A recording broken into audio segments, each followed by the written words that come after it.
Emily and Jack had always dreamed of owning a house in the countryside. After years of saving, they finally found the perfect place: Blackwood Manor, an old, charming estate nestled deep in the woods. The price was surprisingly affordable, and the house seemed to beckon them with its quaint, old-world charm. Excited, they moved in, eager to start their new life together. From the moment they set foot inside, something felt off. The air was heavy, and the shadows seemed to cling to the walls longer than they should. Emily, ever the optimist, brushed it off as her imagination, while Jack was too thrilled to notice anything amiss. They began unpacking and settling into their new home. The first night, Emily was woken by a low, guttural whispering. She sat up, heart pounding, and scanned the room. Jack was sound asleep beside her. As she strained to listen, the whispers grew louder, forming words she couldn't understand. Terrified, she shook Jack awake. He groggily assured her it was just a bad dream and went back to sleep, leaving Emily staring into the darkness, too scared to close her eyes.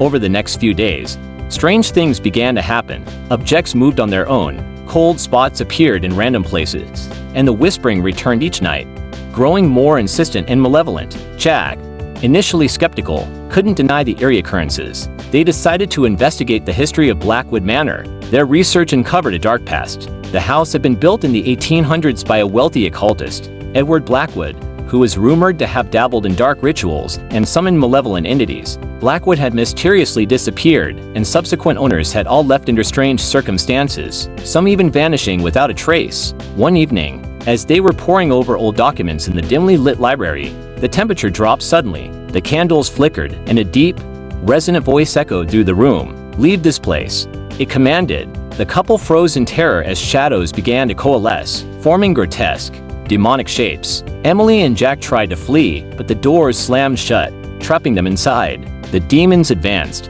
their eyes glowing with malevolence. Desperate, Jack remembered the ritual book they had found in the attic. He grabbed it and began reading the incantations, hoping to banish the entities. As he chanted, the demons recoiled, shrieking in anger. The room shook violently, and a deafening roar filled the air. With one final, powerful incantation, a blinding light erupted, and the demons vanished, leaving the couple gasping for breath in the now silent room. Determined to end the curse, Emily and Jack decided to cleanse the house. They performed rituals to purify the space, sealing away any remaining evil. Though the house was never entirely free of its dark history, the malevolent presence diminished, and the whispering ceased. Emily and Jack remained at Blackwood Manor, vigilant and wary.